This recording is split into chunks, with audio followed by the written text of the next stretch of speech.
Enlisted Guide Ultimate Beginner's Plane Master of Aerial Combat, where knowing your aircraft and predicting your opponent's moves can be the difference between victory and, well, becoming a smoking crater. We're talking about turning weaknesses into strengths and using your enemy's aggression against them. You ever heard the saying, slow and steady wins the race? Well, believe it or not, that applies in the fast-paced world of dogfighting too. We'll uncover the secrets of turning slowness into an advantage. But first, we need to make sure we're all speaking the same language. Combat flaps, takeoff flaps, landing flaps.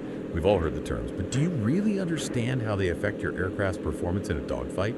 Let's break it down. Combat flaps. These are essential for those tight turns in a dogfight. They give you that extra lift and drag, letting you maneuver quickly without losing too much speed. Think of them like putting on your dancing shoes for a waltz with the Messerschmitt. Next up, takeoff flaps.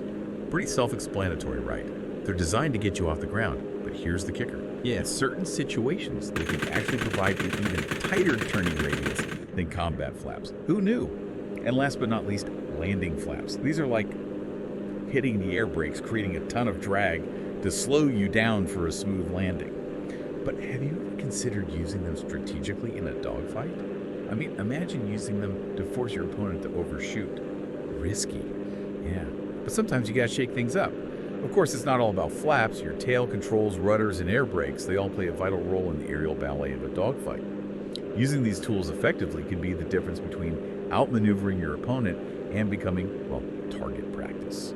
Now let's talk maneuvers. There's a whole arsenal of twists, turns, and dives that can give you an edge in a dogfight. Moves that'll make your opponent's head spin literally. We're talking about the displacement roll, the Immelman, the wing over, even the infamous defensive spiral.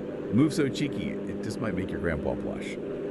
All right, let's kick things off with the displacement roll. You might know it as the barrel roll attack. It's all about using your enemy's expectations against them, you know? So picture this. Your opponent's turning hard, trying to get on your six. Instead of following their turn directly, you climb, bank, and roll right over the top of their turn. It's like, boom, a surprise uppercut in a boxing match. They expect you to stay low, but you come in from above, guns blazing, great way to disrupt their attack and, seize the advantage. Now onto a classic, the Immelman turn. This one's named after a World War I, so you know it's got to be good. It's a quick way to reverse direction and gain some altitude. You pull up to a half loop, roll at the top, and bam, you're facing the opposite direction, climbing higher. It's like a power move in chess. Puts you in a commanding position, perfect for escaping a sticky situation or setting up a counterattack. Plus, it just looks awesome. Now, for those who like to live on the edge, there's the wing over. It's high risk, high reward. You pull up sharply, use a quick rudder kick to tip your plane into a dive, nail it. You can outmaneuver even the most seasoned pilot. Mess it up. Well, let's just say you'll have a lot of explaining to do to your ground crew. All right, remember how we talked about turning slowness into an advantage? Well, this is where maneuvers like the stall climb and the defensive spiral come into play. It's like this, imagine you're up against a speed demon, a plane that can just outrun you in a straight line. You know you can't win a turning contest, so what do? You use their speed against them. The stall climb, perfect for this. Climb almost vertically. Force your opponent to burn all their energy trying to chase you. They think they're going to catch you, but as they push their engine to the limit, they risk stalling out. That's when you strike. Swoop down on them while they're struggling to regain control. It's a real David and Goliath move. Using your opponent's arrogance against them, they think speed makes them invincible. You show them that sometimes slowing down, that's the key to victory. Now, the defensive spiral, okay, some pilots might call this one a little cheesy, but hey, all's fair in love and war, right? Especially in the air where winning, that's all that matters. The defensive spiral, it's all about maximizing your climb rate while minimizing your turn radius. So you bank and climb continuously, spiraling upwards like, I don't know, a hawk riding a thermal. Really effective if you're in a light, nimble aircraft, especially against a heavier, less agile opponent. They'll struggle to keep up with your tight turns, and eventually they'll either give up or stall out trying. It's like playing keep away with an angry hornet. You're not trying to fight them directly, you're just frustrating them, wearing them down until they make a mistake. It takes patience, discipline, but man, it can be incredibly effective. But look, pulling off these maneuvers is just half the battle.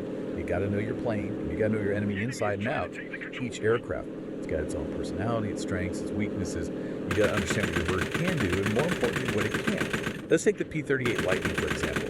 That thing's a speed demon, but man, it turns like a school bus. If you're going up against one, don't try to outturn it. Use your agility, get it in a slow turning fight, and you'll have it for lunch. But on the flip side, if you're facing something like a Yak 9, nimble little fighter, be wary of its turning though. Don't get lured into a dogfight. Use your speed to dictate the engagement. Hit-and-run tactics.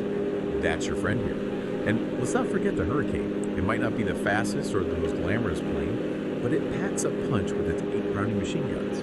Yeah. You're up against one. Stay out of this firing arm. Try to keep your distance. Let it waste its ammo, then go in for the kill. See, knowing your opponent's aircraft just as crucial as knowing your own. You gotta understand their capabilities, how they like to fight. It's like, studying your opponent before a boxing match. You gotta know their weaknesses, their tendencies, their favorite moves. Once you've got a good grasp on your plane and your enemy, you can start developing a game plan. Figure out what maneuvers will work best against their aircraft, what tactics will exploit their weaknesses. Remember, dogfighting, it's like a high-speed chess match. It's not just about brute force. It's about strategy, cunning, outsmarting your opponent. The real secret to mastering aerial combat. It's not just about knowing the maneuvers, it's about understanding why. Why does the enemy work so well in certain situations? Why is a stall climb sometimes better than a head-on attack, especially against a certain type of plane? The more you understand these tactics, the better you'll be able to adapt, to different situations, aircraft, different opponents. Who knows, maybe you'll even come up with your own signature moves, your own brand of aerial artistry.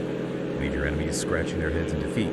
So next time you're in a virtual dogfight, remember, sometimes the best offense, well, it's a well-executed defense. Don't be afraid to use your opponent's speed against them. Turn their aggression into your advantage.